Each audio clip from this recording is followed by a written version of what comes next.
Okay, now your question, sir.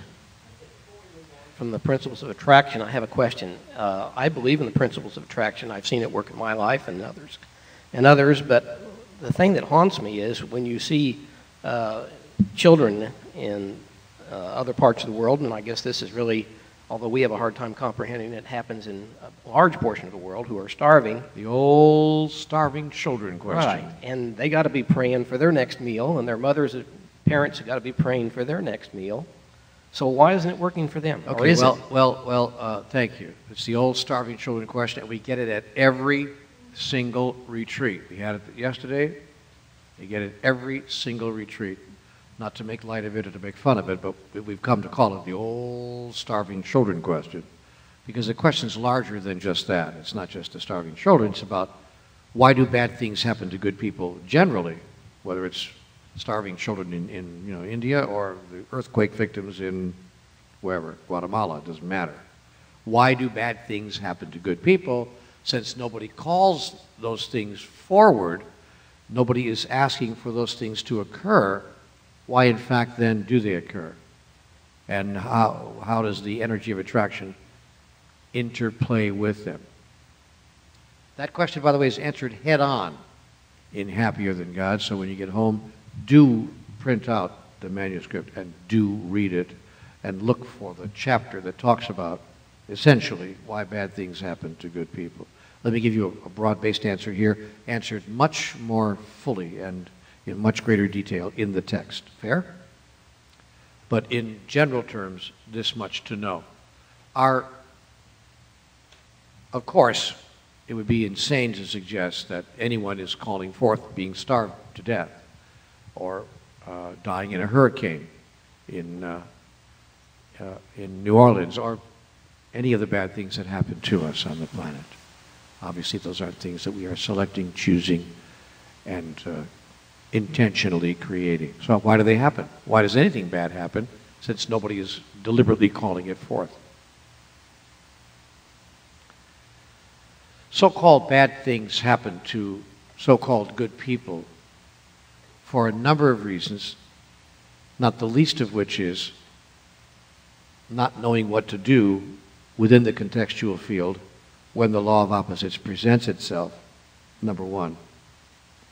We talked earlier about the law of opposites, and my friend over here said, well, what do I do when that happens? Well, if you don't know what's going on, you're going to fall into the law of opposites and make it real.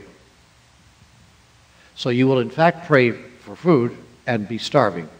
Okay, so number one, and there are many reasons, but number one is the non-awareness of how attraction works and how the law of opposites works and how the whole of life is created.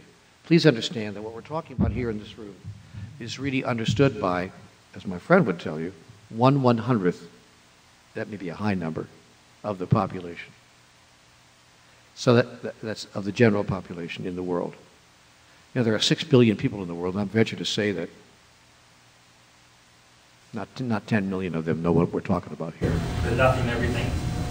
Yeah, all of it, everything, all of it, including what he's talking about. So that's number one. So we're dealing here, what is your name, sir? Stephen? Steve, we're dealing here, if I could put it this way without sounding too egalitarian, we're dealing here with a very primitive culture whose collective experience is based in the main in its own collective consciousness. That collective consciousness creates the individual experience of the collective known as humanity in 99.9% of the cases. That is still true in the year 2007. And you would think that after several thousand years, we would have perhaps moved forward more rapidly or more profoundly, but we have not. So we have the challenge of collective consciousness, or what I call the collective unconscious. Now, the difficulty is that we have told ourselves a cultural story that goes something like this. That is, the masses of people have told themselves a cultural story that goes something like this. That's the way it is, that's the way it's always been, and that's the way it will always be.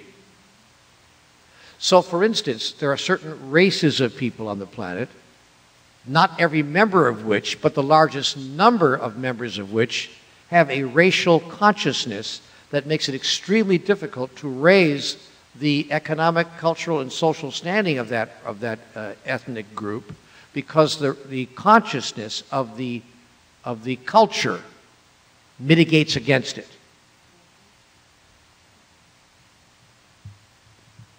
For instance, I grew up, as an example, I grew up on the south side of Milwaukee, Wisconsin, where lots of poor people lived.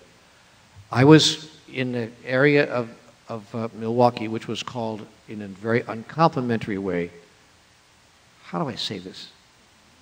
No, not the ghetto. The people were called white trash. Okay? That's what I came from. And there was a level of consciousness in that culture that mitigated against anyone coming into that culture and telling another story of another possibility. So what happened was that the culture duplicated itself and replicated itself year after year and generation after generation. Very difficult to pull out of that. Not impossible, but very difficult. Especially for a barbarian race, a primitive race, which the human species is, by the way. You know, I mean, as I mentioned earlier, was it yesterday or today that we kill people to stop people from killing people? Was that here today? Yeah, it's a very, you know, obviously it's a barbarian thing to do. And it's only one example. So the challenge is how to raise the collective consciousness of a culture which has convinced itself about itself in ways that are entirely erroneous, but which match its experience because its beliefs create its experience.